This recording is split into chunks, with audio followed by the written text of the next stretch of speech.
they go, all cultures are equal. Well, I don't think they are, because it's like saying all painting's equal. So if I throw paint on the floor, Yeah. that's the same as Gauguin or whatever, Cezanne or anything. Yeah. No, it's not. It's me just throwing some paint on the floor. Yeah, but it's equally as valuable. No, it isn't. It is. And just like the guy who's in South America who's got a bone in his leg, be the same as rockets, science, and Shakespeare. He isn't. If we're honest, he should do 2 terms in Yeah. Parliament, and that's it. Oh. Because a lot of them, they carry the same views in when they went in the 20s, and they've got the same views in the 70s. And you're like, you've not lived in the real world, you're just a politician. The best thing about the SDP is that you don't join the SDP if you want power. So they're the very people who should have power. Everybody else joins the others because they want power. The SDP, you're doing it just because you know there's a better way, not because you're going for the limelight. Yeah, and I think also I was quite blessed in the army, the fact that I spent 22 years in reconnaissance. And anybody knows anything about reconnaissance, you've never got enough time, never got enough manpower, and you've never got enough equipment, but you make it work. Each time I'll put my hand up, and if I ever get selected, I will come and I'll represent the constituency, but I will do it and I will treat it as an operational tour. And after 5 years, I'll hand it over, because I should be burnt out in that time. I can't believe you would take a job in public office and not burn yourself out, because it should be like an operational tour, absolutely balls to the wall for that time period. Hello there, everyone. Welcome to the World of Momos podcast. On today's episode of Reflections and Reactions, we had David Bettney with us, who is actually going to stand for the mayor of Doncaster. Now, David has served in the army for 22 years. He's toured in Bosnia, Iraq, and Afghanistan. He rose to the rank of Regimental Sergeant Major. And since leaving the army, he has built and run several construction, logistics, and storage businesses, and is now manager of a group of 5 companies employing over 350 people in the Middle East. So basically, he knows what he's talking about. And before we start talking to David about his campaign in Doncaster, we'll sort of try to get a brief background of him, of his time in the army, maybe some really interesting anecdotes for us as well.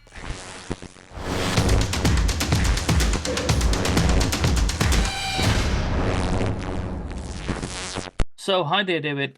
Tell us a bit about your background then. Tell us and a bit more anecdotes from your time in the army, because I love hearing about that. My background is I was born in South Yorkshire, brought up on a council estate. I was an amateur boxer as a young man, and then it was either 2 choices really at that time. There was no jobs in the north of England. The pits, we just finished the miners' strike, so it was either join the army, see if you can get a job down the pit, which I did try to do. I put my paperwork in, but they weren't taking on, or go on the dole. There were your 3 choices really: army, pit, or dole. Because after the strike, it had decimated South Yorkshire, and there were no employment prospects for anybody for miles and miles around, and nobody even knew anybody working outside the military or the mines. So there were sort of 2 choices. Anyway, so I applied to join the army. I joined in 1987 as a 17-year-old. Then travelled a lot of the world as most soldiers did.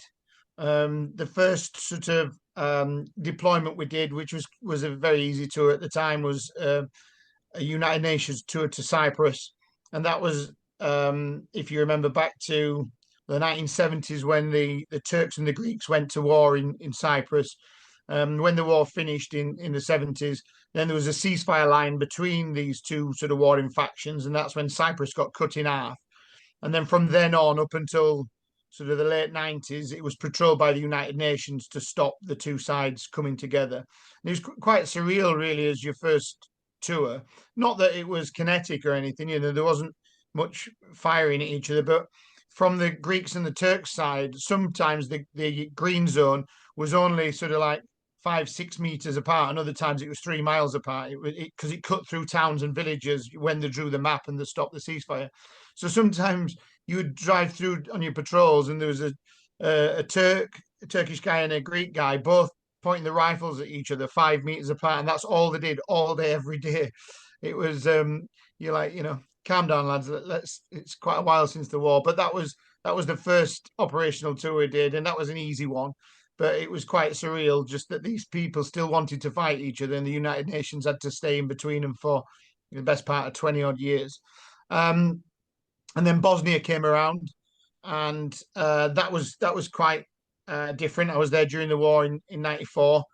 That was frustrating as a soldier because you'd got all this firepower, but you couldn't be seen to go on any one side Mm. because you would have, there was all the tensions between the various different groups, the Bosnians, the Croatians, the Serbians, the Muslim Bosnians, and there was different factions of different thing, and they were all set around in pockets. So wherever you went, again, it was a bit like the early tour of Cyprus with the Turkish and Greeks.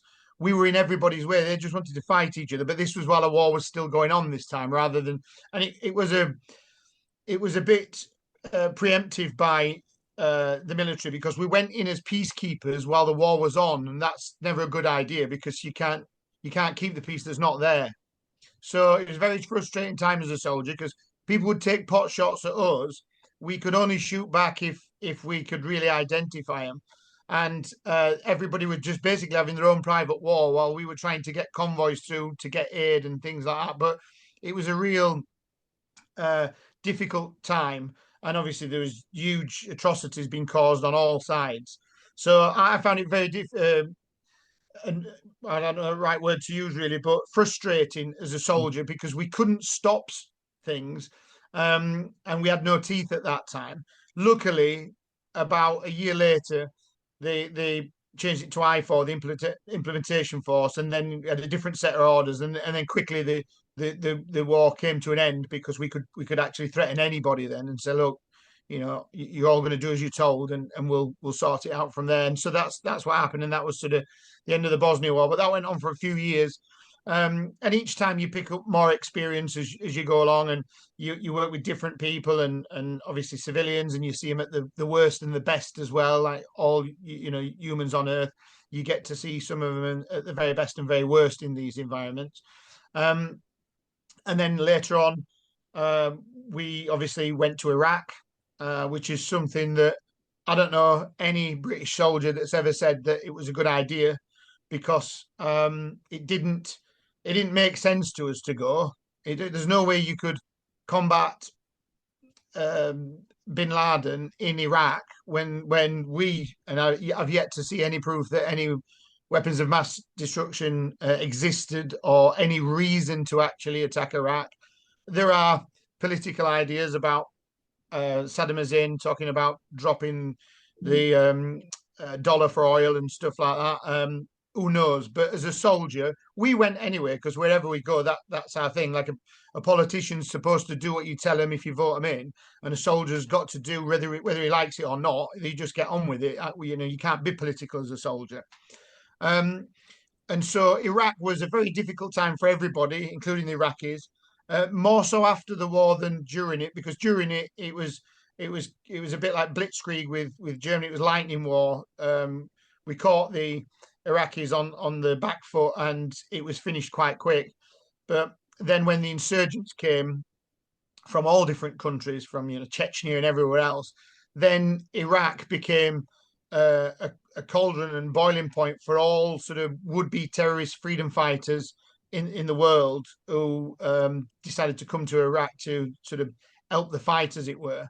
But the Iraqis weren't that enamored by that either, because they were trying to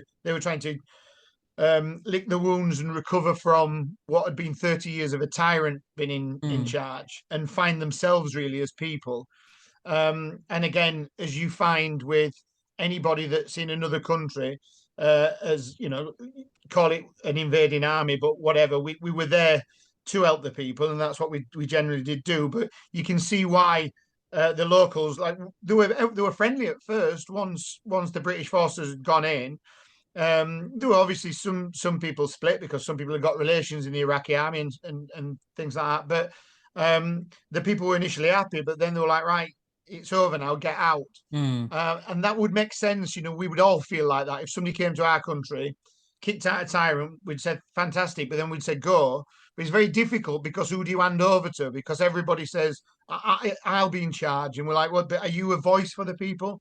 So, and you, as you understand, anything sort of after Eastern Europe onwards becomes very tribal, and so it's very difficult to hand over to anybody without everybody's buying, and that just takes years. I mean, even every time they have a election now in the Iraqi parliament, it takes about a year before they can form a government, even longer.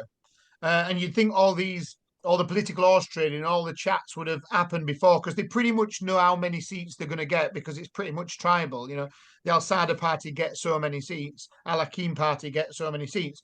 So you think before the even elections, they're all right. Should we talk now of who's going to get which slots in the ministry and what have you? So if they can't do it today as an organised government, or if it takes a good year to 18 months after an election, you can imagine what it was like back then in the 2000s trying to get, it was like trying to herd cats, trying to get people around a table to form a government. And all the while, the people are boiling, quite rightly, because they've not got, they've gone from living under a tyrant to then not having um, power and water, because, a lot of it gets cut off in a war. So again, you're caught up in the middle of the people initially being grateful, like they were in Bosnia initially, and then they turn on you because they just see you as the problem. And in a way, you are, but there's nothing you can do until you get some kind of government organised, and then that's what we did. And then obviously the British Army pulled out about 2010ish. But at the same time, as you well know, we then started a war in Afghanistan, as if we didn't have enough problems as his own, and sort of interfering with the Middle East. And again, I'll be honest, I enjoyed my time in Afghanistan. It was very rough. It was quite brutal at times. But as a soldier, that's what you train for. It's like being a footballer. If you can play in the Premiership, you would do, Hmm. and it's same as a soldier. And I had a lot of respect for the Taliban. They were a very cunning and ruthless enemy, but I had a lot of respect for them. But still, like us soldiers were like, well, what is this going to change, and what are we here for? Because if we beat the Taliban, then what? Because especially in Afghanistan, you've got uh, uh, the different tribes, as you know, especially Hmm. the the tribally administered regions between Pakistan Hmm. and Afghanistan.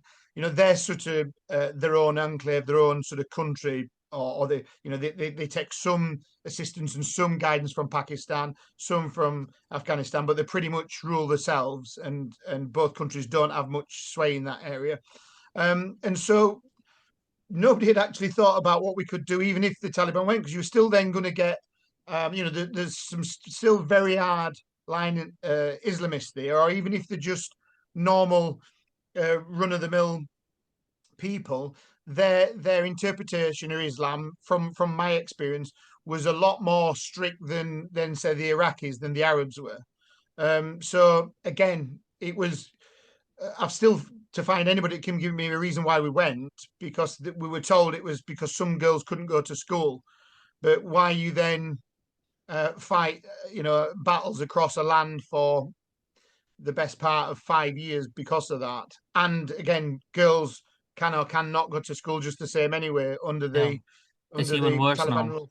Yeah, but it was it is again you're put into wars that you can't really win, because the only way you can win a war, if you're trying to stop our ideologies, to wipe them out, but then you got to wipe all the people out. Yeah, That's not really that's not helping conquer anybody, them. is it? Like, like if you are actually going for that, then you conquer them. So if you actually take over Afghanistan as your own country, so then in long term you can fix. You can't just yeah, You have, but then to conquer people and hold them, that you've then become a tyrant, yeah, and yeah, and the idea is supposed to be, and I'm very become what you're skeptical. fighting for then. we've been Fighting. we've been dishing democracy out by gunpoint for the last sort of Yeah. 50 years, which obviously doesn't work. It's a contradiction in terms. So that was my experience in the military. I had some great times in the military as well, some great sporting things like rugby tours, and to South Africa and Cyprus and different places around. So I had a great career and I really enjoyed it.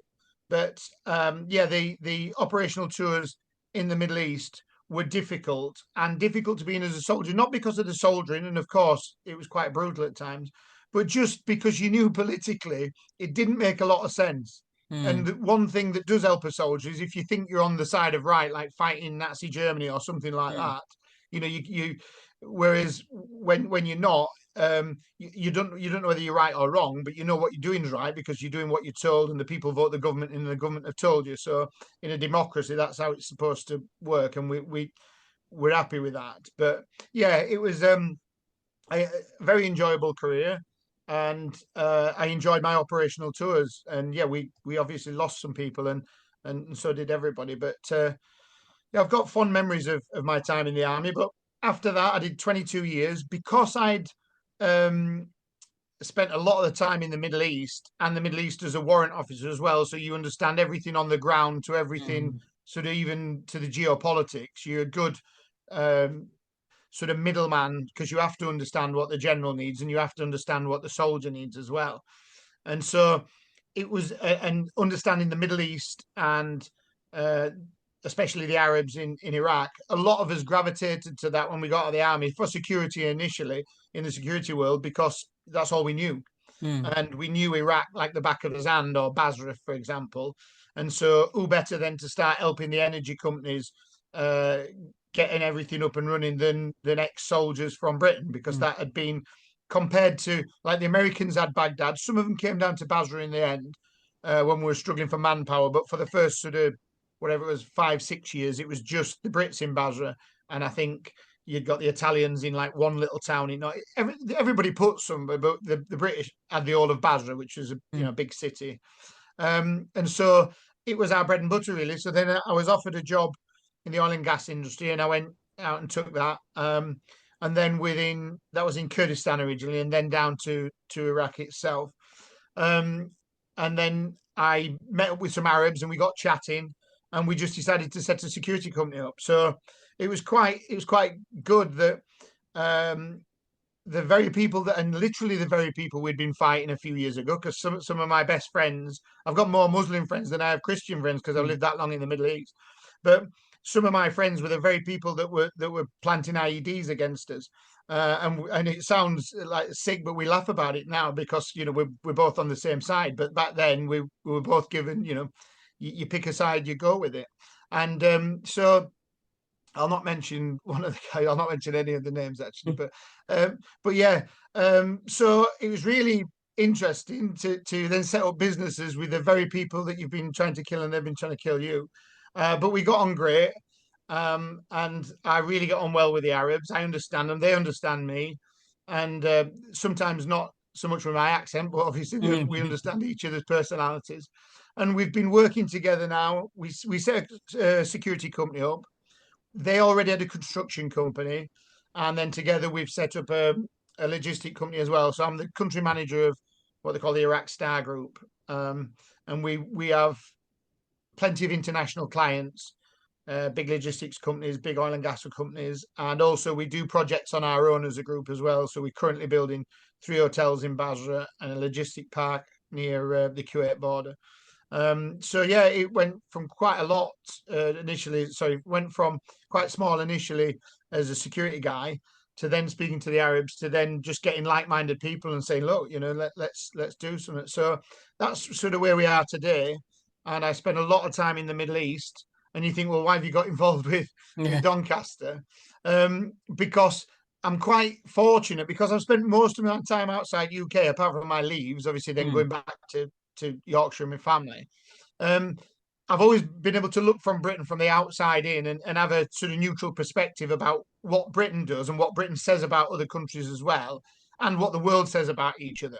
So it's given me a bit of a unique perspective. You're not in a bubble where, like in Britain, it can become tribal in any area for any religion or group of people or on ethnicity, but because you mix with many people in the army and obviously then around the world, and you look at the press and you see sometimes that it's not actually what they're saying on the ground. So then you start to question other things, and then you can even go down the conspiracy theory rabbit hole then, because there's a lot of what you see, or a lot of what is portrayed on different medias, whether it be Al Jazeera, whether it be West, and you know it not to be true because you've been there, or you are there, or your friends are there. And so you realize that, like what you're doing here, the alternative media is the only ones that will listen to alternative voices, because it's all scripted, and they'll just pick one person to give one type of answer. And so you just become more aware that our news is, if you follow it down, it all belongs to so many news agencies, and they parrot out what's above them, and it comes all the way down. And so you're not getting news, you're getting a narrative. And so, yeah, it's, again, that's one of the other benefits, I think, of spending so much time away but being closely linked to Britain. And then with the politics, the thing that changed for me, I was at my desk in Basra on the vote to leave the European Union. And I voted to leave the European Union. There's lots of people voted to stay and leave, about 50-50. I can totally understand the ones that wanted to stay, because there was no plan to leave. I think a lot of people knew that we hadn't got any voice in Europe. Not Europe, the Europeans are fine, but the people who were running the European Yeah. Union. And it was a globalist voice. It was, you need to think Mm. like this, you need to do stuff like this. And then so alarm bells started ringing for anybody who wanted to stay in it. I can imagine why, because there was no proper plan for leaving. It was just like, they're rubbish, let's leave. And yeah, I knew it was more nuanced than that, but I was like, yeah, I'm dedicated to leave. But I do blame a lot of the people on the leave campaign for not actually preparing a proper sort of manifesto and plan to leave. Just, it was typical politics. They're rubbish, let's get rid of them. Okay, but what's your plan? And so, but having sat there and watched the vote to leave the European Union, and then I saw it over the last couple of months. Well, literally the next day, I remember seeing him interviewing him in London and saying, yeah, well, the people might have voted, but there's nobody in the House of Commons wants it, and this is going to be difficult. And I thought, wait a minute, the people have given you a mandate. When you sent us to war, we didn't question it. Yeah. We knew in his minds it was rubbish half the time, but we never questioned it, because that's the system we live under. Soon as the people give you a command, you're like, oh well, we're not quite sure about it. So I took umbrage to that, because I wasn't convinced in the wars that I went to. I didn't, because that was the right thing to do, because that's what I'd signed up to do, not to have my own opinion about whether I should and shouldn't do things. And when the politicians then decided that, I thought, this is wrong. The system is quite rotten. If the people get, whether you like it or not, you either stand down and say, well, I don't want to, down dog, I don't want to be part of this. I'm going to resign as a come on, Pash, resign as an MP. Mm. And then you think, well, that's fair enough. That's you've got integrity. You don't want to carry this out, not in your name. No, nobody resigned. They all said, we don't want to do it, and then fight like mad not to carry out the will of the people. So that's when I sort of started getting involved a little bit. So when the Brexit Party lifted its sort of head above the parapet, just off my own back, when I was on leave, my wife and I printed some. We weren't part of the Brexit side, just leave means leave or something, and we put them on, like, because everywhere you went, it was better to remain, and so we were just putting. I'm just doing our bit really to get his voice heard, and so that's when I looked more at politics, and that's when I started to look. I first got introduced to the SDP just through watching a podcast, and I thought they'd died out in the 80s, and then I thought, you think everything about them, and I thought, well, who are these for a start? And I looked into them, and I thought, well, you're saying the right things, and I've looked through your literature. You and the people that's involved with you, they're all good people, but you're small. What can you do, really? And I gave it some thought, and then I thought, actually, I'm better putting my shoulder behind a wheel and pushing something that's honest rather than something that's famous, because I'd much prefer. I think the best thing about the SDP is that you don't join the SDP if you want power. So Yeah. they're the very people who should have power. Everybody else joins the others because they want power. The SDP, you're doing it just because you know there's a better way, not because you're going for the limelight. Mm. And so once you start meeting these people and then talking to like-minded people, you realize that actually there's a bit of a groundswell, and maybe we could try to change the conversation and not just be somebody that nudges the other parties, but challenges the other parties. And then we started campaigning, and then we started to get a few councillors in. And and I said, each time I'll put my hand up. And if I ever get selected, I will come and I'll represent the constituency, but I'll not do it just to get Team SDP in or team whatever like they do. I will do it and I will treat it as an operational tour. And Hmm. after 5 years, I'll hand it over because I should be burnt out in that time. Hmm. I can't believe you would take a job in public office and not burn yourself out because it Hmm. should be like an operational tour, absolutely balls to the wall for that time period. And I've seen that there's too many career politicians. If you really put the effort in, you'd want to hand it over in 5 years and go, I've done my bit for my country. I'm burnt. I've Hmm. done everything. I've been involved in everything from the education to the crime to regeneration to jobs. And I've actually done it myself, right, with a team, but Hmm. rather than pointing at the government saying it's not fair, you don't give us money. And so I would absolutely throw 100% at it. But we have been chipping away. I came third last time in Doncaster in the South Yorkshire mayoral. I Yeah. lost overall, but I came third in Doncaster area. Hmm. Uh, Tories and Labour beating me, but I beat Lib Dems and Greens combined. And for a Hmm. small party, that's good because they've got Yeah. MPs, remember. Hmm. And we have a very limited campaign. And then in the general election, again, I threw my hat in the ring. I came third, Tories and Labour first and second, or second and first. And again the SDP third. And so last couple of times, I've got the deposit back as well. And so we are getting some traction and we're doing it in little pockets. It's a bit like a bird species that sort of dies out around Britain and then they reintroduce the barn Yeah. owl in Cumbria, in Sussex or whatever, and then they start populating slowly in pockets all over the thing. And that's And what the thing is, started with like, the SD. you can populate them because the environment is conducive to them, I right? think I think we appeal to left and right because Hmm. we're not right wing, we're not left wing, and some people say, "Oh, do you sit on the fence?" And no, we're very clear about our position on Yeah. everything. But I think there's in the other thing I with people, I think there's too many people want everything from a political party. I think it Yeah. should give you about 95% of what you're looking for. But if you're looking for everything, then you've got to make up the Momos or Dave party and you'll just get two votes, you and your mum. Yeah. And so there's got to be some give and take with a party, but you should have red lines, obviously, as a Hmm. voter or as an activist.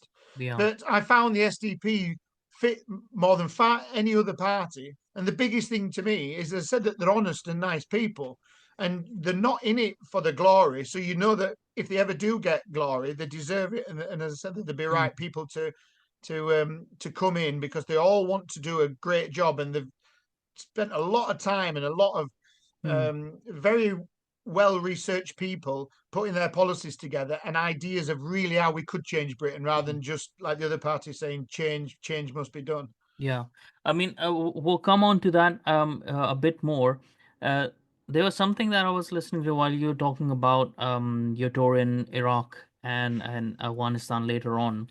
I didn't have that much sympathy, to be honest, for Iraqis because I was 4 years old when we were in Gulf War, and I was on the side of Kuwait, right? So I was born in Kuwait, and that's when the Gulf War happened. I Yeah. was 4 years old, and we had to evacuate after a while because my family didn't think that it would ever happen. They didn't evacuate, and when it was time, actually the tanks were rolling in Kuwait, then it was a bit too late to evacuate, so we had to travel by road.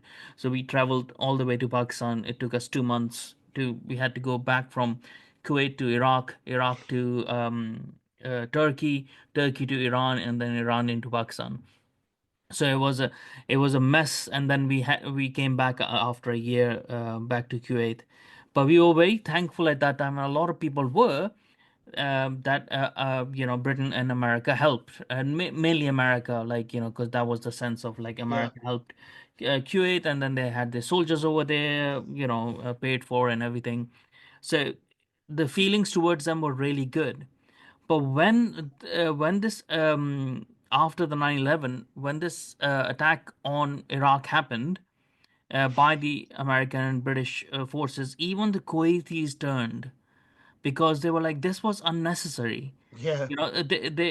Because there was a way of the whole region was becoming pro-West, and it would have taken a bit of time. It was turning a little bit, even things in Pakistan would have improved, like on the other side in Asia and stuff, because they take most of their influence from Middle East, the religious influence. Yeah. So if the religion would have calmed down in the Middle East, would have been more moderate, then it would have been affected after like maybe a decade or two in Pakistan and other places as well.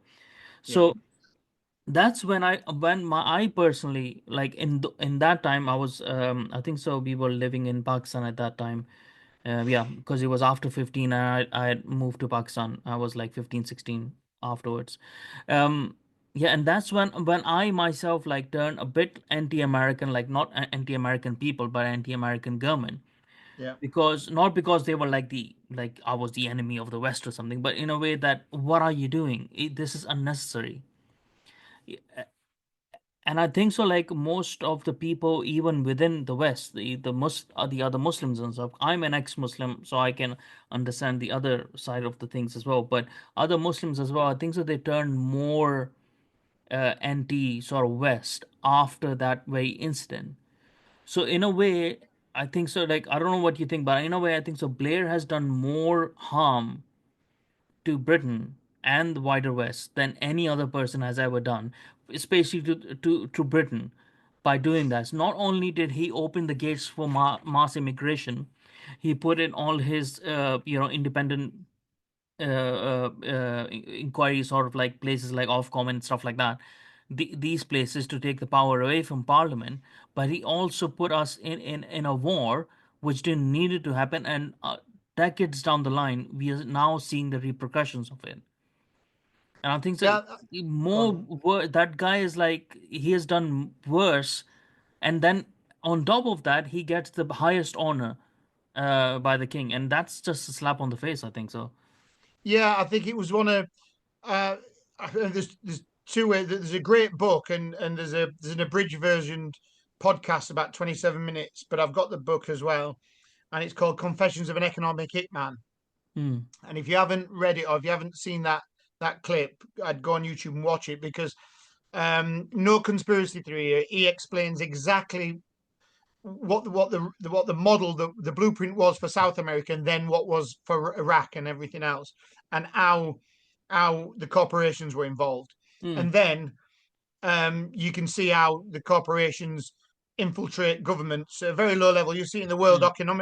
Economic Forum, you can see some of the early pictures of the young Economic Forum leaders, like 30 years time, 30 years on, they're all heads of European countries. What would the chances of us all having a random picture when we were 20 and all then separately going off and all being, prime minister or president of your countries? There'd be trillions to one chance Hmm. that that photo would, just randomly. Yeah. And so that there's something working sometimes, not so much behind the scenes, but whenever you get a party, they've got five horses in the race anyway. So whoever's got the leadership, some people must always have sway of them because I don't believe, unless he's insane and he might be, I don't believe that Tony Blair sent us to Iraq thinking it was a good idea. Hmm. I believe he must have done it because either the military industrial complex wanted it Hmm. or whatever, whoever's pulling the levers. And if they're not, and he's not controlled by anybody, and it was him, then he is literally a psychopath. Hmm. So he's either controlled by somebody or he's mental. Yeah. But he had to be a bit mental either way Yeah. to make Evil that or happen. mental. Yeah. Yeah, and so it doesn't bode well for him, does it? And it Yeah. didn't bode well for us as a country. And what on top of that, what was crazy? Go to the Middle East, kill Muslims, and then import as many Muslims as you can at the same Exactly. time to Britain, Yeah. and tell British people that they're shit at the same Yeah. time, and then talk about empire. And you go, okay, well, let's talk about empire then, because the British Empire was made up of like the South African Company and the East India Trading Hmm. Company and things Hmm. like that. And that was there was probably like 100 shareholders that owned these companies. And whatever did or didn't happen around the world under the sort of British Hmm. flag, as it were, nobody ever came back and came to anywhere in Britain, but came to a pit village and said, right, this is your share of India this year, or this is your share Yeah. of China this year. And Hmm. and you never got one penny of it. All you Yeah. got was Yeah. taxed in, but you didn't get any money from empire. Yeah. And actually, Exactly. empire cost Britain more money than thing. But obviously, a lot of people got super rich out of it. Mm. So empire was one of the craziest things that the British people get accused of property on empire, and the British people lost out because of empire. Yeah. I think It's it a actually weird, made it's a a weird lot, thing. in my opinion, it made a lot of other countries better off now because of the British involvement and because British came over and colonized those countries. So for me, British colonization actually had a worldwide positive effect. It's just You that the are way it ended, it didn't end properly. Because it's very hard to hand power over, as you've seen in any country. yeah, Even today in yeah, India and Pakistan, it's just about impossible to hand power mm, between them and to get borders. But you are right. If you look at African countries, the ones that weren't colonized are a lot poorer today than the ones that were. yeah, But the point of colonization, which a lot of people don't get, is that there was only literally an handful of people that earned from the British Empire. mm, Everybody else were in rags in Britain, and yeah, I yeah, come from a mining family that, apart from World War II, and my granddad getting a tap on his shoulder to go fight the Germans mm, to come back down the mines again, and it was a protected job. The mines, you didn't have to go to World War yeah. II, but if you wanted to volunteer, you could. Same in World War One, because but there've been coal miners for the last couple of hundred Mm, years. Nobody's ever owned a property in my family. I'm yeah. the first to do that. And Mm. so when they talk about like sort of white privilege and what have you, I don't know where they've been, because It's most of ridiculous. Britain has Yeah. been dirt poor for most of its I mean, I existence. could understand like if every single Brit, right, was like lavished and like, relaxing, eating grapes and enjoying the sun. I could But imagine the anger then. yeah, exactly. But you know it not to be. So I'm a I'm a realist and I'm a straight talking man, and I'll apologise for anything we've done as Britain. But I also, when anybody wants an apology as a country, please tell me how good your country of origin is Exactly, then, and exactly. are you apologising for example? And I'm not just saying this because Mm. you lived in Pakistan for a bit. For example, the Pakistan The invasion rapes in of Bangladesh Bangladesh, in the exactly, 70s, exactly. and the So mass genocide and rapes and yeah. stuff, My and grandfather that was actually my granddad on my mom's side, my mom's dad. He was in the war actually in 1971. So and he never got to Bangladesh because I think so something happened. He fell behind enemy lines in India, and it took him months to get back. There was no contact from him. Everyone thought he died or whatnot. But like I had like people, I know people who were in that war and who objected to it. So I can say like it wasn't all Pakistanis who was doing that, blah blah whatever. But that's not the point. The point is that this has happened just the same as all Brits didn't do the bad things. It was always a minority of people who did that. However, in Pakistan case, it was actually orchestrated by the government. The West Pakistan orchestrated against East Pakistan. And when every time when I was, because I only lived in Pakistan for like 9 or so years, and when people used to bring this up, like, oh, British colonization and stuff, I always used to put that across to them. If you had the ability and the power to do that, you would have done the same thing. Because all throughout history, every single every country, and you would have done it even worse. Because I can see, even with limited power, how you are oppressing your own people. So I can imagine if you were given that power of Britain, that was through their ingenuity and stuff, you would have been way, way worse. and You don't know? get me wrong, Britain was ruthless in a lot of ways. But remember, Britain never tried to convert anybody to a religion. It says have No. your own religions. Yeah. It said have your own traditions. It never tried to make an Arab an Englishman or anything like Exactly. that. Yeah. It says you be you and I'll be me. But it was always about trade. Yeah. And Yeah. yeah, Yeah. obviously.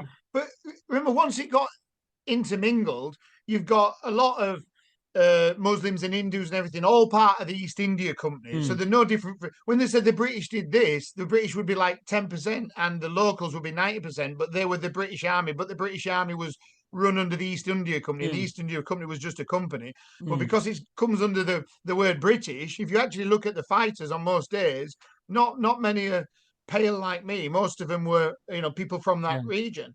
And but it's never portrayed like that. Mm. And then also you look at before India, the Mughals were still there. They'd come and conquered India Yeah. for 300 years, but nobody talks about that. Yeah. And converted them to Islam as well. Yeah. I There mean, were this is Hindus and.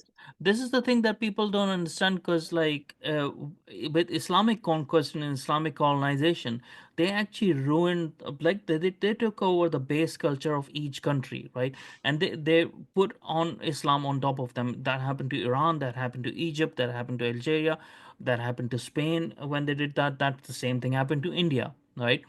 But no, really nobody talks about that. That people are still 1400 years afterwards, people still have negative feelings towards that, because you ruined the culture of people.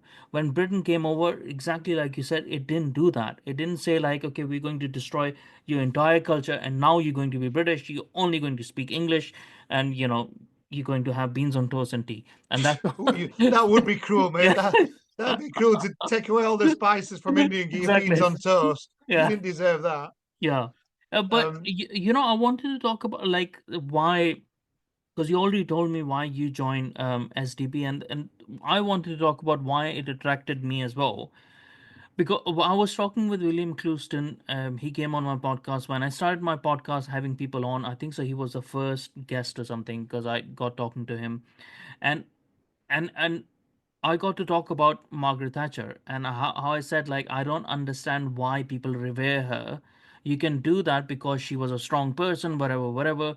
But I didn't agree with what she actually did, and it's not because I'm on the left or something, political left or something, but it's because it didn't make sense to me, because it destroyed communities. It didn't give them an alternative. It just said, okay, we have economical issues in Britain. The way to fix it is just privatize everything, just like take away the mining industry and stuff like that and away from people. It's not like we have stopped using coal. It's not like we've stopped using those resources. We have just outsourced it. We're making other countries richer, because we're still importing those things that are over here right now. We should still be mining them, right?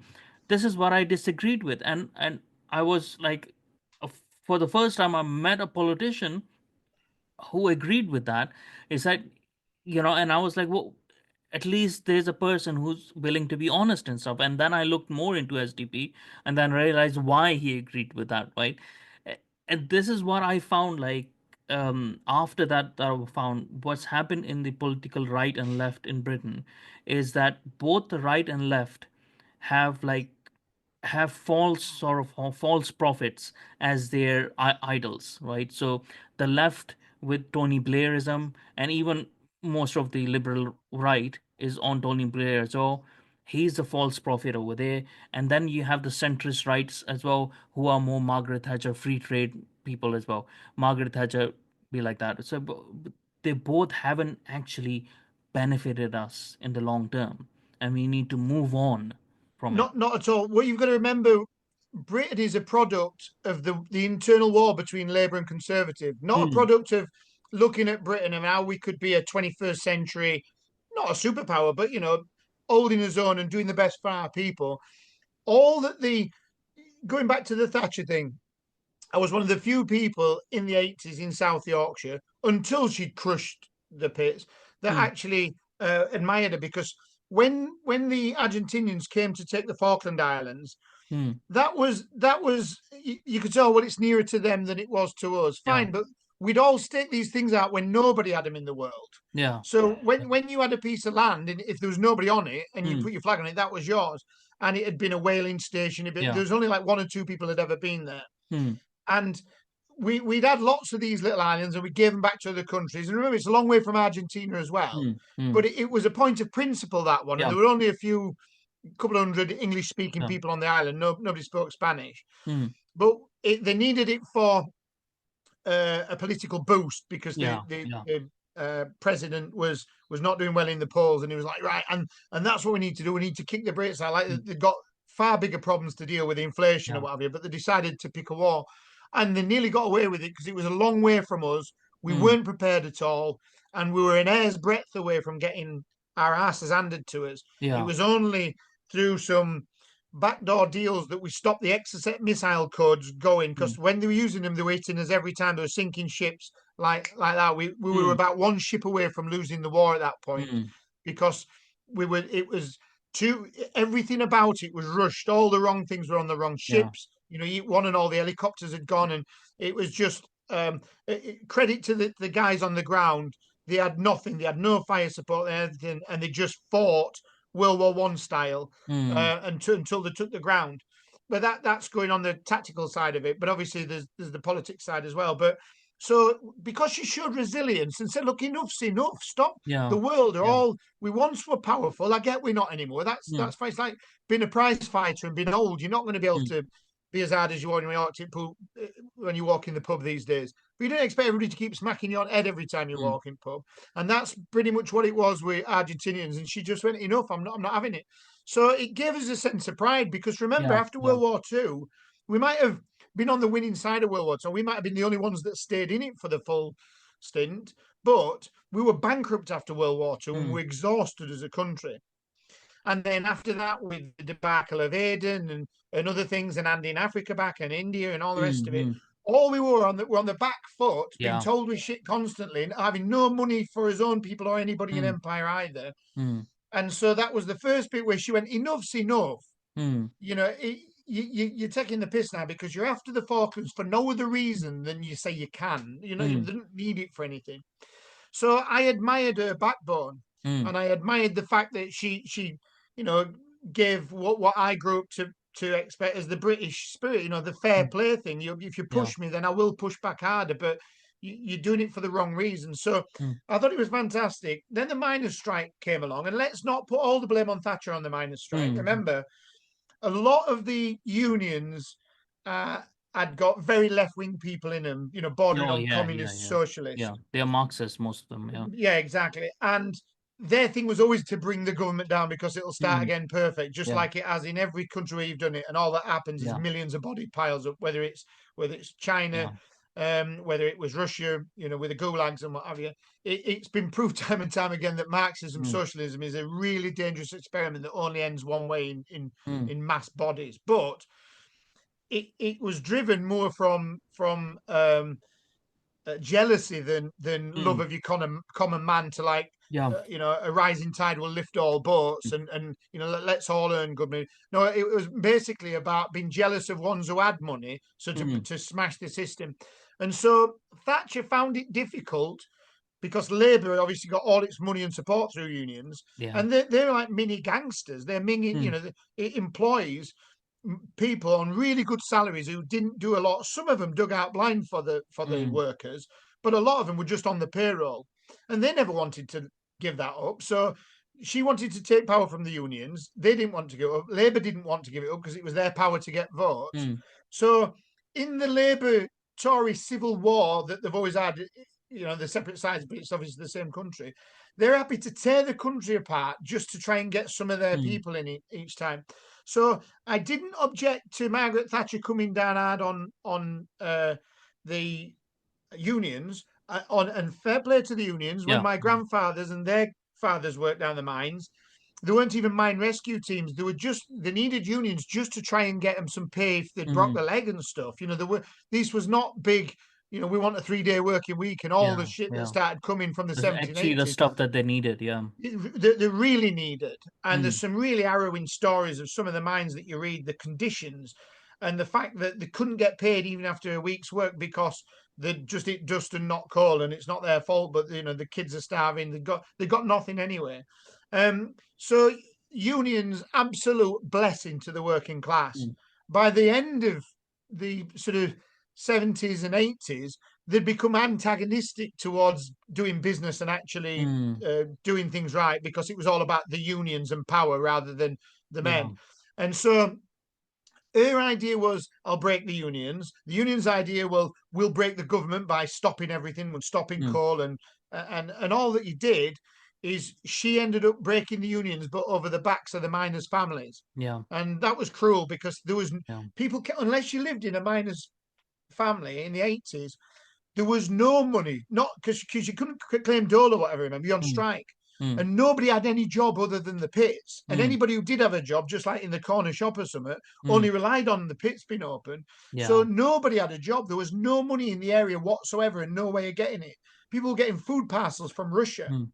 Mm. And it was that bad. And people will, couldn't you get a job at what? There are Yeah. no jobs whatsoever, and nobody can claim dole because you're on strike. Mm. So it was if you can imagine an area where everybody loses the job overnight, but they can't claim dole, and that's for Mm. a year, that would be devastating. Yeah. They'd be, And literally rioting in the you know, streets, and there like, was. and that is the point, right? Because um like, I like that, the fact that she was resilient and all that stuff. And to be honest, like, let's imagine if a war would have happened for the right reasons or for the wrong reasons and stuff, a person like Tony Blair would have defended Britain as well, or tried to as much as he can, because then his grift would be over if Britain is over, right? But that doesn't mean that we would appreciate like everything that Tony Blair has done, because Hell he no. might have done one right thing, right? Yeah.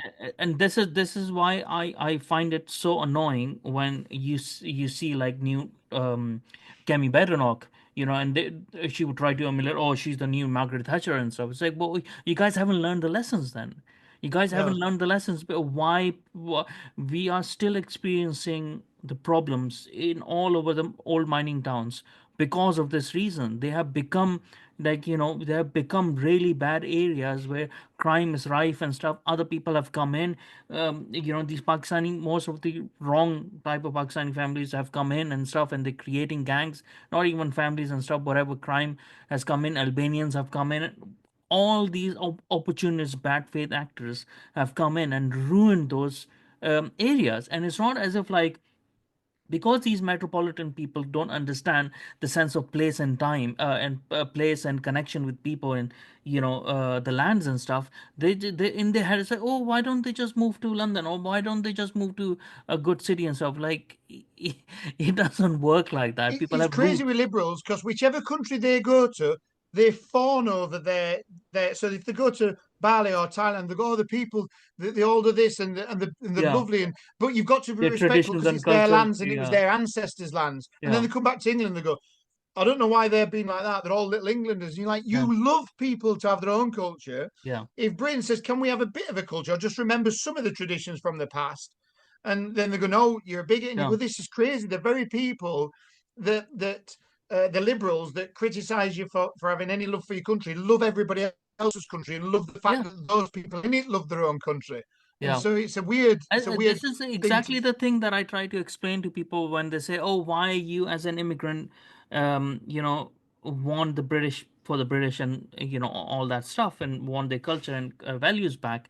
And it's the same reason I give them. It's like, well, it won't be Britain then. Like, what's the point of moving to a country because you love the culture and traditions and history of that country, to be part of that country, when you move there and change it to something that you are getting away from? There's absolutely no point of that. And if I were doing that, if I was an anywhere person wanting to maximize my wealth and stuff, why would I move to Britain then? Because clearly, even I moved like 15 years ago. Even in 2010, Britain was not um a choice of a country to go to earn money, right? For a capable person, maybe for people who are not capable enough and stuff. I would have gone to America. I would have gone to Canada somewhere. I Or would have Dubai or gone to something like that, yeah. Singapore, like, or Dubai or something, if I wanted to earn money. So, like, this is what I find annoying with these people, that they go to these countries and they're all like, oh, like, this, what they're doing and stuff, and they try to immerse themselves in their cultures, like, oh, isn't it so exotic, it's so amazing and stuff, even if there's like absolutely primitive cultures, right, which haven't evolved. Yeah. They would. Well, I Yeah, always I always find that strange. They go all cultures are equal. Well, I don't think they are because it's like saying all painting's equal. So if I throw paint on the floor, yeah, that's same as Picasso, same as Gauguin or whatever Cezanne or anything. yeah. No, it's not. It's me just throwing some paint on the floor. Yeah, but it's equally as valuable. No, it isn't. It And isn't. just like the guy who's in South America who's got a bone in his lip, Yeah. is he the same as rockets, science, and Shakespeare? He isn't. Is if we're honest. Exactly, But exactly. but in their mind, no, they're all equal. They can't be equal because if Yeah, so, then I will I will just throw paint on the floor and you can all give me a billion for it because it's the new Renoir, yeah, whatever. It's stupid. They're not yeah, all equal. They never mm, could be. And yeah, nobody's judging you for growing up in a culture you go. That's your culture, and you're mm, always proud of that because they're your ancestors, or at least they're the ancestors for a couple of generations. And mm, so that's what you've grown up with, and you should be proud of it. You should never It think. should be like, because But Britain has achieved so much. I am proud of Britain by not being ethnically British, but I am proud of Britain, right? So why shouldn't ethnically British people be proud of their country? Like, if any other country would have done that, like imagine like if Fiji would have like conquered the world, right? They would be singing songs and stuff about it, whatever. In Mongolia, they still have statues of Genghis Khan and stuff like they still, even though he's done horrible things, but for yeah, them, like he achieved something for them. yeah, funny you should pick Fiji, because I used to play a lot of rugby with Fijians, and I think the world would be just drunk. I'd love it, but we'd just be one long party, lots of singing, Yeah. lots of drink, and lots of rugby. That'd be it. I don't think we'd ever build anything. So But it'd be great. coming on to Doncaster though, Yeah, I can understand obviously why Doncaster, because south of Yorkshire is where you were born, you grew up and yeah. stuff, and you have connections in this area and stuff, so you understand the people and what's needed and stuff. Um, what do you think are like the top three priorities for you that Doncaster definitely needs to have a fighting chance? To have a fighting chance, it's been given city status, so it needs to. Remember, there's only really London in the whole of the regions that actually generates more money than it takes out of the pot. Everyone, Mm, including the whole of Yorkshire and including all of Scotland, all of Wales, and what have you, mm, take more out of the pot than we put in. mm, So you've got to make yourself. You've got to look at it like a football league. And rather than just being, oh, well, we're all right because we're mid-table or whatever, mm, you say, right, well, how can we beat Leicester, or how can we beat Munich or whatever then? mm, And so you say, right, this is the population, this is the current industry we've got. Where can we find niche markets? And I'll just give you a random example. Um, so microprocessors, there's always the thing in the all the time about if Taiwan gets invaded, mm. we're all stuffed, Yeah. because everything from your dishwasher to your latest AI robots Mm. all have varying Everything. levels Yeah. of microchips and processors Yeah. in them, and they are the future no matter what. That's why there's literally one in your kettle, one in Mm. your printer, and everything. And to to make all these, you could never, no country can ever. China's doing a good job of it, but we can Mm. we can talk about how China's and India are going to struggle, and somebody could come in the middle of them and do well. One, because the one child policy of China is going to kick in the next 10 years. Yeah. And two, if you look at how China, give you an example, I'll go back to the other example in a minute. Mm. When they bought the steelworks at Rotherham in the late 80s, early Yeah. 90s, they bought it and dismantled it all. And obviously it had been sort of renewed or refurbished in the 50s or something. So probably technology from the 30s. You're always Mm. like 10, 20 years behind when you build something. So they're literally getting something that's 80-year old. And they took it down, nut and bolt, shipped it to China, and then rebuilt it in China, the big Mm. steelworks at Rotherham there. And when the people came, all the managers and everything, there's no, it's a big, cavernous, massive factory, and they slept on sleeping bags on the floor. Mm. Got up, just had a rudimentary toilet and some kind of like washing facility, and Mm. cooked the food over little stoves. And they spent about a year there, dismantled it all, put it on ships, and then left. And so at that time, you could, and I'm being a bit tongue in cheek, you could literally pay them a bag of rice for working a Mm. month. Their Mm. wages weren't much, and their Yeah. conditions, they were either happy to do it for Mother China, or just, they had other options, whatever it was. Mm. You wind the clock forward now, the average Chinaman, in the cities and what have you, Mm. they've all got an iPhone, they've all got an iPad, they've all got a flat, Yeah. they've all become middle class over the last 30 years, Mm. from being sort of peasant class, as it were, in Mm. their own society. So there's a lot more strain on wages than there ever was before. Yeah. On top of that, they don't import people like other countries do for Mm. immigration. Mm. And with the one child policy, they're about to drop off a cliff with their workforce. Of Yeah. course, as well, automation will make up for some of it. Yes, but also they are stretched because they spend a lot of money on defence. I think they're making something Mm. like, an aircraft carrier every month or every couple of months or Mm. whatever. Whether that's worrying or not, because from a tactical point of view, you only have aircraft carriers for power projection to go and take To islands actually or use take them, things. right? You You're don't only going to have them for produce that much defence. if you're only going to produce that much that quick if you intend to use them. Or yeah, you either intend to use them for Taiwan, or you intend to Mm. use them. They're already starting to sort of take over a few islands. It's just Yeah. it's just human Yeah, it's nature instinct. of the beast. Yeah. It's how it works. But but China, it's having its own problems with how much it's spending, and being challenged from India. Trouble is Mm, with India, there's a lot of corruption, and still the logistics infrastructure is not, to tie up all in India properly, as mm, you've seen. It's not like the Germany's autobahns and stuff like that. mm, And to be most efficient and to be most to get the products to market the cheapest and best, mm. everything needs to be in place, your ports Yeah. and everything. Yeah. And of course they've got huge ones. They're India. We're not saying Mm, they haven't, but we're talking about if you're going to be the global supplier, mm. you've got to really step your game up, not Yeah. just to be a good supplier like they are. Yeah. Um, You need the manufacturing and the logistics of to course go. you do, Mm. and you need no corruption and all, or it just Yeah. costs a fortune just to get it from one place to another Mm, because of government contracts and all this before it even gets to the open market. mm, So, and again, you look at countries like South Korea. South Korea, 26% of its GDP is manufacturing, but mm. its average wage is higher than the British wage. So it's not because of wages that we can't do it. It's Yeah. because we haven't had the will to do it. Yeah. Yeah. And Exactly. and you can't take China on and India on as an all, but what you can say, and the reason I come back to microprocessors, you see, I'll tell you that what then, because I think the range from, I can't remember the range, but like 1 to 10, 10 to 50, 50 to 100, 100 to 1,000, and like 10,000 is what goes in your washer or your Hoover, Mm, and 1 to 10 is what goes in the space stations or whatever, mm. the level of Yeah. quality of that processor Mm, and stuff that goes with it.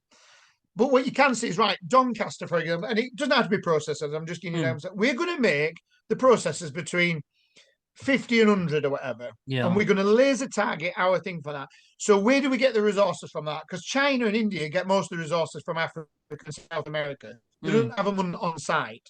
mm, So they've already got to ship them other side of the world and then ship them back as well. mm. So you have to make a deal with the country of origin and open a mine up there, and then Mm. you get in it. You're competing with China and India for the minerals. You're Yeah. not paying through 10 middlemen, and Yeah. you're Yeah. paying directly to the mine owner in Africa, wherever it is, and you're getting the raw materials at the same price as India and China get them. But you've got a leap ahead of them because they haven't got to come from a boat all the way to the other side of the Mm, world. They're already in Britain. So if you're selling to Britain, America, and Europe, you can do it cheaper than they can. mm, Because 90% of your workforce is robots, just like them. We pay mm, our robots same money as them, which is nothing. mm. So we can compete. Most modern factories now are like 10% human and 90% thing, and I've been for a long time. The working in factories in the future is not your big sweltering ovens that you had in the past. This is Mm, all clean, crisp floors, and just and most kids that they're that good with technology these days that they can work machines far better than we could mm, because they're just all online and they can mm. the of this age. So you've got to have the political will, and you've got to have a vision that I want to bring something to Doncaster, and I'm going to do my Mm, own work and follow it all the way back to what I would need. And it doesn't have to be mm. microprocessors. I'm just giving you an Yeah. Yeah. example. Yeah. It could be Anything. tires, and I want I Yeah. want the rubber from Malaysia, and I want whatever. Mm, And then you can compete with them purely because I've told you it costs them more in shipping, yeah. because there's not a big difference in wages now in Mm, some of these places. Of course, there's a big difference between Indian and UK wages, but not a ridiculous amount mm. if you're working in a skilled Yeah. um what they call it, factory, Yeah. because they're all semi-skilled jobs these days. But the kids, they're not like we were when young. They're already brought up with technology. Yeah. Yeah. Um, so even your average working class kid can probably work in the high tech factory quite well with just a bit Mm, of rudimentary training, because it's just systems that they're mm. already been brought up with from birth. They don't have to go down the degree path and what have you. So there is no reason. I've given you examples about um, South Korea and talked about India Mm, for its issues, and Africa has a separate set of issues, again, because of its geography and mhm. because of its serious lack of navigable rivers, which has always Yeah. been a problem for Yeah. Africa's development. Yeah. Um, and so we have got a chance in Britain. We're not saying we'd be world leaders. We're knocking China and India off the slot, but we Yeah. can make some stuff again We that don't we need can to be. sell. We don't need to be world leaders, right? Like But we just need to pay his bills. That's all we want. exactly. We just want to put food on the table for people, keep lights on, and I think we've won at Yeah. that. But you've got to put people in charge that have got vision and not going Mm, to spend 5 years going. It's because of they aren't investors. It's go, all right. Well, get like-minded people around to get table, and you'd be surprised. You can change history and you can move empires, you can do whatever with a couple of right-minded people around the empire, Yeah. around the table. So I'm sure we can do something in Doncaster, Mm. because I come from a council estate, and I've seen a lot of the world, and dealt with people all over the world, and worked on mega projects. And I know that the only thing we're lacking in any part of Britain and in any country in the world, to be honest, is just a few people with the levers of power that actually love the country and have a vision for that area. Yeah. Just at least. So first of all, Yeah. you've got to have an economic vision, and Mm. I've got one, and I explained that to the. I'm going to blow smoke up my own arse here, but Mm. if we went on an hustings yesterday, a business hustings in Mm. Doncaster. If it had been any other hustings, like a I don't know, child services, what you're going to do for child. I wouldn't have known. I would have said, I'll try to look after the vulnerable. I'd try to do whatever. But that was my bread and butter. Mm. And because I've been living and breathing business for the last 15 years and worked with companies from all over the globe and Mm. worked with people from all over the globe, every question they asked, I only wanted to give an answer because the others kept saying, well, the reason we're in this position is because of other team. And that's all they did. And I Mm. said, right, first thing I'd do is this. Second thing I'd do is this. A Mm. reality check for this, this, and this. And so, yeah, the first thing I would do is, and you've got to run some things consecutively. I don't mean I'd Yeah. just do that and not worry about crime and Yeah. not worry about, Yeah. some of the educational problems that we've got. But so that would be one of the airs I set off running. The other one would be crime. We've got to, you always say, more police, more police. We haven't got any money. We're broke as a Mm. country. So we can keep banging the drum all the time, more police. What you can do is you can utilize volunteers from the military, from police who are retired, and they will do some of the heavy lifting for some of the surveillance work you need. They'll do it for free. Yeah. Obviously, you've got to vet them. They've got the experience. Yeah. You've got to vet them, and you've got to thing them. But just like people would do charity work, I know there's a lot Yeah. of ex-warrant officers like they would give a few hours a month or a week or Yeah. whatever to the police to help catch drugs gangs, grooming Mm. gangs, organized car theft, Mm. whatever it may be. And that little bit of extra help from really knowledgeable people that are in and around our community is far better than throwing another couple of million Oh at yeah, and policing. it also gives the public a buy-in because they are now invested in their own security and stuff. And you can Definitely. even link that, like, because one of what I was thinking about before as well was linking these things with the churches as well. The local churches, and setting up neighborhood watches along with churches with ex-military personnels. And that, like, you have a buy-in, you have good people as well that join in because they're connected with the faith, and they're trying to do something good for the area. And then the all the other bad faith actors and stuff, they know to look out for on all these criminals and stuff, like especially when they're youth and they're kids and stuff. They are from those families, in the area. So if people from their area are actually involved in keeping the streets safe, it matters a lot, I think. So they can spot things a lot quicker than anyone could. I do, and I would also try to bring on different religious groups better, not by pandering to Mm. religious groups, but by Mm. understanding. So, for example, it people like in say the 50s, 60s, if you were a wife and you got beat up by your husband Mm. in a working class white environment, you didn't really talk about it. Mm. By the 70s and 80s, you sung to everybody about it just Yeah. because that they got the confidence to Yeah. speak out, and it was it wasn't something that people ignored, behind closed doors. Everybody was all over it then. And I do know that friends I've got from the Asian community, I'm not just talking about wife beating me, but I'm Yeah. like in general, as you know yourself, through cousin marriages and whatever, it's very difficult to break away from some marriages because Yeah. you're splitting that many people up, and where else do you go? Because they're still Mm. part of your wider family. Mm. And so there are a lot of people I've spoke to, women of Asian descent, who do need help, like the sort of white British women needed and still do today. It's not Mm. like the British Yeah. guys are, ethnically British guys are innocent. But what I mean is, there's been a route for quite a long time, Mm. and it is more difficult Mm. in more sort of religious areas, and I would be mindful of that because there's some women getting abused and just living with it because it Mm. causes too much trouble. And I know it's very difficult to help them as well because they know that if they ask for help, it'll cause more shame and all the rest. But I would like to leave nobody behind. I wouldn't mm, be interfering, but I know that there's people suffering out there from mm, all different backgrounds, yeah, and I would put systems in place and people that were friendly faces to them to say, look, there is a way to, we yeah, all live under British law, and as soon as we all realise that, yeah, and law becomes the law, and yeah, not the silly ones now where you get locked up for putting something on Facebook, but I mean yeah, proper laws where yeah, if you're abusing somebody yeah, or whatever physically, then there should be mechanisms that one you can get out of that relationship or that mm, thing, no matter how tied you are through family or business or whatever. Um, so I would do a lot for um, crime. Like I said, I would get teams together, and you probably only need it initially to get it off the ground and then and stop it, yeah, and then the police could then police again rather than yeah, trying to. yeah, It's a bit like us trying to do peacekeeping when mm, there's a war on. The yeah, police are trying to police the streets that are not mm, safe and not free from yeah, gangs and drugs in the first place. So you've got to do some kind of surge operations, mm, and of course it'll be like whack-a-mole. Nobody says that this goes mm, away once you've done it, and it yeah, pops up with county lines and all the rest of it.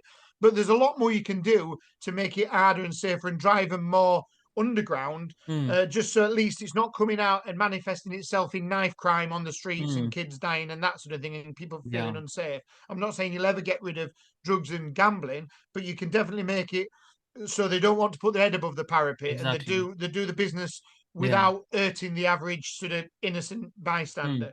And I think we've got to be pragmatic, because a lot of time in politics they say, oh, so you want this to happen. No, you've got to understand there are never total solutions. There are always trade-offs. mm, But mm, we have to mm, understand that yeah, we can do better, but we yeah, can never be perfect. Because yeah, remember, the first rule of um, economics is there's not enough resources that everybody would want for everybody. mm, And the first rule of politics is to ignore the first rule of economics. And so we have to be realistic, because whenever you say something, they attack you for mm, not doing the other bit. You go, well, I yeah, can't do everything. Well, he's promised to do yeah, everything. Well, he's lying, because we've yeah, only got 24 hours in a day. exactly, So the policing, the manufacturing, and bringing jobs, well-paid, future-proof mm, jobs to the area as well, and little things like going into schools, because I came from a rougher background, and I've mm, managed to sort of get above it through life, through different things that have mm, happened. I can tell the kids that whatever's happening to them in life, if they're having problems at home, if they're having problems at school, if they don't feel valued, if they don't feel as clever as the next person side of them, there is absolutely, at any point in your life, you can change it round. And there's an old world out there, and don't let anybody pigeonhole you and tell you mm, what you can and can't do, but as in within the limits of the law. mm, But and just give them some hope, and stop telling the youth that they're spoiled, but also stop telling, give them the rights, but tell them that we've got to this position because of our ancestors all over the world, of all ethnic backgrounds. We've got to this position in the world through taking a bit on the chin, and through mm, not being offended at everything, and through agreeing to disagree. We don't mm, always go to war all the time, or we'd always be at war with every country constantly. We've got to get healthy debate back again, and agree that me and you might not agree, but we don't mm, have to hate each other for it. yeah, We just go, yeah, we just probably wouldn't invite each other to dinner. That's mm, it. Whereas now, the youth have been told to hate certain things and be scared of the environment, and whatever it may be. So I'd just say, look, just take a breath, and and just realize, wherever you are now, that does not mean, if you're born poor in Britain, it's not your fault. If you die poor in Britain, unless you've been abused, or you've got some disability, it mm, probably is your fault, and you need to take a bit of some of that on your shoulders, because once you realize you're responsible for you, and you're responsible for the environment around you, how good or bad it is, then it's just about empowering them, but in the right ways. And obviously, I'm mm, just talking here. I haven't put a presentation together, but mm, I would go around the schools and say, we're a product of our environment. So if the mm, environment's bad out there, it starts from in here. yeah, And if you start changing your thinking, and be a bit more um, we than I in your thinking, mm, as a yeah, team, and mm, accept that not all mm, teams are on your side, or what you would like, but we're a world that has to get on together. Then I don't think the kids would be, as we perceive them anyway, so self-entitled, and I think they would be a bit more flexible with the decision making. And I would tell them to question everything, yeah, read around every subject. mm, Don't just listen to the latest circus in town who tells you mm, who to vote for or what to be scared of, whether it be we're gonna have a nuclear war, or we the sky's gonna fall in, and we're gonna have acid rain, and we're gonna, mm, they've hit us mm, with everything for the yeah, last God knows every decade. There's something new that we're all gonna die if we don't get, and it just makes people mentally ill. yeah, So I would do that, and then say to the kids, show them a path to get out of that. And finally, on the education, I've spoke to two ex-headmasters around South Yorkshire and all, mm, and I said, a bit like the extra military thing and ex-police thing, and anybody mm, else that would have something to help with uh, mm, various aspects of crime fighting. I said to these headmasters, do you think retired teachers, some of them would get like 2 hours a week up or something like that, just to a school? And they said, yeah, most would do that, just two mm, hours a week to the local school. And I said, well, the difference that would make for, like, if you got, I don't know, you couldn't put a percentage on it, but they said most would. I mean, mm, some won't, but most would. Because you're not asking a lot there. mm, The difference coming in on doing English and maths intervention, especially when a lot of the kids coming now, parents weren't born in Britain, so it's even mm, harder to learn the English than it would have been. mm, Um, if you do maths and English intervention, because a teacher with 30 kids in the class has only got about 3 seconds for you. If you can't pick mm, it up, you're going to be the ones that fall down. If you're good, you are, and the middle just have to get on yeah, with it. But if you could, because there is no spare money, there should be extra teaching assistants and what have you, and they haven't got enough teaching assistants. It is. mm, But if you haven't got the money, you can either keep blaming the other team, or you mm, can say, what can we do just to change things? And just by lifting a few kids up, like a GCSE mm, grade in maths and English, is a very good predictor of if they're going to go on to have a better job and keep out of crime and everything else. yeah, It's mm, just the minute differences, the mm, tweaks of an education, mm, so people feel a bit more invested, and that they're yeah, not stupid and they're not whatever. yeah, Because I was not very good at school, and I felt I was stupid. mm, And if but through life in the army, whatever, it was a bit more tough love. Then just get on with it. mm, But if we could lift a few of these kids up, it makes a difference to crime in the area. It makes a difference to their outcomes. It makes a difference to their relationships, which makes a difference to kids growing up in a stable environment. All mm, just little things. And I know I'm going on here, but there's a great book I read years ago called Free Economics, and mm, it just showed you how one little thing could happen. And there's many examples in the book, how it has a huge change on the other side for just tweaking one little thing. And obviously vice versa. If you tweak some like a liberal policy, you don't realize what car crash that's going to cause in yeah, 4 years' time. But these little adjustments we can make, mm, and again, I give an analogy to the British racing team, the bicycle team. They brought a specialist in from America when they won all the cups about 10 years ago, whatever it is. And all he did, he just changed one or two tiny things mm, that all built up. They're really tiny things. And there's a book about it. I can't remember the name of the book I read. And they got them to be world champions. And the British team was like floundering mid-table on mm, most things. So the same people, just little tweaks to how they think and how they do things, and they all became, the world champion team that won everything at the Olympics and the indoor biking. mm, And so they're examples, and that's like a free economics thing, showing you little tweaks can have massive mm, differences, even though you don't think they're doing much. So all these things combined, it would start to move us in the right direction. Are they a get rich quick scheme? No, it'll take some no, time. Are no, they a one size fits all? No, but they are steps in the right direction, and the positive ones, yeah, rather than blaming the system. yeah, And and so it I would helps I to would like to bring some positivity to it. yeah, it helps in that bringing that positivity as well, like giving people purpose. This is what giving people purpose and showing that there's a pathway we can get better. It improves the overall culture of the area as well. And your top three priorities, I think, are really good priorities because they can link together as well. Like let's imagine like if you're encouraging manufacturing and local businesses, if you're helping them you can create that encourages them, then you can sort of ask those manufacturing firms or local businesses to help in creating, let's say, scholarships for kids to go into trade schools, right? Because they would need manufacturing people, so Yeah, that yeah. encourages them to do that. And then That all, like you said, that manufacturing, works hand in hand. exactly, and the local businesses and manufacturing firms or whatever, they would want the local area to be secure as well. So they would help themselves into creating whatever neighborhood watches or whatever. Like so, it can all link together, Mhm. and and it's beneficial for the council as well because it brings in the money, it brings in better like rates, business rates and stuff. You could do so many other things like have Wednesday half price car parks or whatever all throughout Doncaster or whatever to encourage people to shop more. So many things that can link together, those little things that can encourage people. Yeah, you could do things. You maybe have to tie it up more nationally, but I would try to bring in, or at least bench test the idea around cleverer people than me. But one of the things would be if you buy something online, you pay like a 1% tax or whatever, but that Mm, money then goes to regeneration of shopping in Doncaster. yeah. 1% of tax of buying it from online from China is not going to, if you're buying a 10 quid t-shirt, Mm, it's £9, it's 10 quid instead of £9.90 or yeah. whatever. But that money then all goes so you can actually have a shopping centre and still Mm, have a vibrancy yeah. because you could give them free rates and stuff like that then, Mm, yeah. to encourage businesses, because once your town centres are dead, they just become places Yeah. for drugs and antisocial Yeah. behaviour, Yeah. and there is no way we communicate with them more anymore than by going morning to each other, even if we don't know each other. Mm, But once you just shop online and just sit on your estate and just go yeah. to work, you're literally in a prison.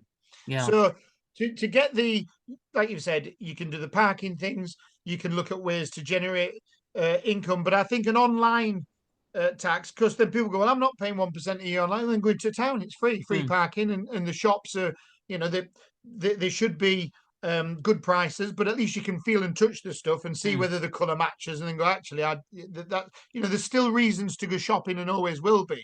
mm, It's very convenient online, especially when we're busy. yeah. But I buy stuff online and you go, because all the sizes are slightly different. And you're like, oh, Yeah. that's not the color I wanted. And Yeah. yeah, you can send them back, but a lot of the time you just live with it. Yeah. You just go, well, yeah, it's not the blue I wanted. But Yeah. whereas in the shop you wouldn't, you'd get exactly what you were paying for. So there are still reasons to shop, but we just have to see how the modern world we can adjust it slightly. Mm, And like I said, something like that is just an idea that I would float with um, consumers and with shops and what have you. And it might come up that it's not workable or whatever, but I just think that's one way that you're not mm, taking too much off somebody buying online, but you're still giving them that local option that they can go out and get mm, quality goods and meet a real person and yeah. interact with the community Yeah. without just watching it all, Yeah. or Well, that's trying the to thing. prop Like, it up with the government if money. you make it profitable, or like if you make it like cheaper for people to come into the city centers as well, and to spend money like with the parking or whatever the schemes and stuff, and if you make the high streets safer, free of drugs and so like those things, then it becomes appealing for people because obviously people do want to. That's what I experienced. People do want to go and on the high streets and shop over there and spend some time outside and all of that stuff. But it's just you go any town center, any area in England, like the parking prices are off the roofs, and then you go over there, they close at 5 o'clock. It's like, okay, well, I finish work at 5 o'clock. What do you expect me to do? you, you know what I mean, like Yeah, you've got to have free parking in the cities, and hmm, you've also got to, when you're talking about making this streets safer, you've got to obviously make them safer, but make them appealing. And all, a lot of the shops are sad looking. yeah, But if you do, and set your stall out properly, people have stopped trying. And there's a yeah, lot of plastic fronted things, and hmm, there's some charm to looking at a real proper shop. yeah. But for people say, oh well, I don't shop like that. Well, as soon as they go abroad on holiday, nobody goes online buying That's stuff. They go down the exactly. local markets and they go to the local shops and they Yeah, shop and they go into interesting, yeah, going out in Benidorm or in yeah, Thailand or in whatever. So it's in our DNA to, our ancestors have always enjoyed yeah, shopping, believe it or not. yeah, blokes don't, but yeah. it is It's a a thing. market element, right? That's a really good point. Like, because market element is what brings people together. Because it's sort of like a festive sort of environment as well. Because there are different shops, and even like I've seen some restaurants do it in our local high street as well. They might have a deal or whatever, so they have a restaurant within the city, but they also will have a stall on Thursdays or something where they'll bring some of their food, and it encourages their business and also gives them an extra income stream and stuff, but also brings people to the high street. So Yeah. that's also an element where you could, do those markets and whatever on market days and tell those people, we're not going to charge you anything for having your stall. Just bring your shop to the Yeah. people. And also, it's who polices this, but whoever, I don't mean, as in organizes it, Mm, but also just be a bit realistic. Let's not just fill it up with tat and rubbish. Make it yeah, interesting to go to the market, yeah, because a lot of yeah, the stuff on there you can get on eBay for cheaper, yeah. and it's more appealing. So just the thought about the market. If you go to a market, to Thailand and places like that, it's Mm, vibrant and it looks yeah. good, and The I think we've street food, become a there's the bit stuff. Yeah, yeah, we've become yeah, a bit pedestrian in Britain, where it's just like a Scooby Doo background. It's all the same, one yeah, after the other. Baby's clothes, something, yeah. and it needs to be. There needs to be some thought who goes into it, Mm, and a bit of, like you would do flower arranging. Do yeah, that for the market and go. They'd be good with their stalls here. Be good with that there, and then yeah. there's like a theme. And Mm, if you get people who are good at marketing, then they'll create an mm, atmosphere, and people will want to go. But I yeah, think we've just lost we've lost any vision for creating anything. It's yeah. just so there's millions of things that you could Mm, do, and loads of committees I would be on board with. But again, I wouldn't just go. I think the mayors, as it stands, they go to too many meetings that don't produce anything. They just produce another mm, meeting, yeah. and you can always have people do that for you and give you a brief of what happened Mm, on the meeting. So I would be a bit more of a hands-on mayor, because if not, you're just a clerk. And I think you yeah. should be somebody that says, of course, there are certain meetings you've got to Mm, go to and certain occasions, but I think you've got to be quite ruthless in your diary and go, no, my job is to turn Doncaster around, not keep doing the same. And yeah. so if you did that and you follow the pattern that every other mayor does, who follows the Mm, pattern of the mayor before, you'd just be caught up in this bureaucratic yeah, bureaucracy and yeah. red tape and rubbish. So I'd like to bring an all new energy to it. And like Mm, I said, after 4 years, or if it was 5 years in Parliament, mm, I'd hand it over. I mm, really would, because you should have done enough to burn yourself out in that time. mm, And if you mm, still got loads of energy, I would question that you give it 100% all the way through yeah, that, and yeah. and let somebody else then take it Mm, on. And so, and I think that's the other thing with these career politicians. I think most you should do is a bit like the American president. I think you should do 2 terms in yeah, Parliament, and that's it, yeah, because a lot of them, they carry the same views in when they went in the 20s, and they've got the same yeah, views in the yeah. 70s. And you're like, you've not lived in the real world. You're just a Mm, politician, yeah, and you go along the people to get a yeah. photo, but you don't Mm, you don't know what it's like to make payroll for somebody. You don't know what it's yeah, like to open a market stall and not have anybody come that day, yeah, and you don't know what it's yeah, like. And you need real people to come into yeah, politics yeah, with life experience. That doesn't yeah. mean you have to be a rocket scientist or that, but just a mixture of people that are doing it because they love the idea of building a better community and country Yeah. They for actually us want to all, help people, rather than not help themselves, help people, you know. yeah, it needs to attract the people that are, and all it's attracted for a long time in politics in most countries of the world is Hmm. just they're in it because they hate the other team more, not because they love the people. No, yeah, it's They like hate it it's because all they yeah, hate Tories or they hate Labour, and you're yeah, like, exactly. you should And be it's loving the people. That should be your thing. exactly, and it's just creating leeches, like, and the leeching of the system is they're not really helping anyone. So it's been amazing talking with you. People should vote for you in Doncaster, and your top three priorities are manufacturing business, safety of the community, and education. Like these three things, business, security, and education, are the backbone of how you would like you go 5,000 years ago, and that's what you Same, would need yeah. to do exactly. Yeah, Those yeah. I've three not basic things. reinvented the wheel there. I've just told you Exactly. how I would do it. Yeah. Probably everybody says they're the priorities, but I'll hopefully put a bit of flesh on the bone, Yeah, saying how I exactly. Yeah. actually would And make a because difference of your without any own, money. the thing as well is because of your own experience or your own personal experience within the security industry, being in the army, knowing like the importance of discipline that can shape people's lives and stuff, and also then setting up businesses and having those connections, understanding what things work. You are the kind of people that we need in these areas that can make it work because you've lived in more than the real world, not like more than other people, and that's how we should benefit from your expertise rather than letting your expertise get away from this country. Yeah, and I think also I was quite blessed in the army in the fact that I spent 22 years in reconnaissance. And anybody knows anything about reconnaissance, you've never got enough time, never got enough manpower, and you never got enough equipment, but you make it work. Yeah. And so I know all the army is busy. I get that, but reconnaissance particularly has those three things. Never has those three things that it Mm. needs, but it gets the job done. Yeah. And if you take that into politics, and you're never going to have enough money, you're never Yeah. going to have manpower, you're never going to have enough time, but you You will gotta get get some of done. it over the line. Yeah. Then that's the sort of, it was a good training ground for me, because it set me up thinking Yeah. differently to rather than blaming others for not having enough equipment, or Yeah. blaming others. We've got what we've got, and so we Yeah. can we can either bitch about it or we can get on with it. And so I did take that element particularly from the army. And then because I've worked with people from all different countries in the world, Mm. and like I said, I've actually got more Muslim friends. I've only got three friends, but no, I've got more Muslim friends than Christian friends, purely because I've spent that long in the Middle East. Yeah. Yeah. But so I come at it from no particular thing. But if anybody would talk to me or listen to me normally from the left, anything you say about being proud of Britain, they go, he's a right winger, he's a right winger. No, I'm not. Yeah. I'm proud of what my ancestors did here, and I'm proud of what anybody else will do in Mm. future if they want a better Britain, and Mm. and want to make it whatever Britain is in the future. Because Yeah. remember, it was different under the Vikings, it was different under the Anglo-Saxons, Mm. but it wasn't dramatically different. They didn't Yeah. change everything. There were just like little changes of culture Mm. where we are today, Mm. and with the mass immigration. I don't care whether somebody's black, white, or covered in shite. I don't care what Mm. colour you are, what your religion you are. You're either a decent person or you're not anyway. Yeah.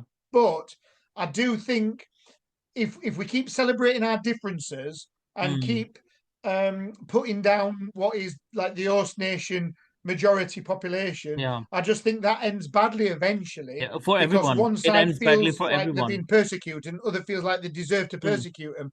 And if you look throughout history, that's only ever ended Yeah. in wars, sadly. So Exactly. I think we can stop it well before that and get a Mm. sense of us together. Mm. But we need the right people. We need to stop playing Yeah. politics with black against white, gay against straight, Mm. women against Mm. men, Mm. because it's just silly and divisive. Yeah. And like I said, concentrate on more we than I. Yeah, that's a perfect point to end our conversation. Thank you so much for coming on, and I hope Cheers, mate. people vote for you. I hope like you beat Labour and Tories this time, and you win the elections. Thank you everyone for watching, and I'll catch you next time. Thanks a lot. Take care. Have a good weekend.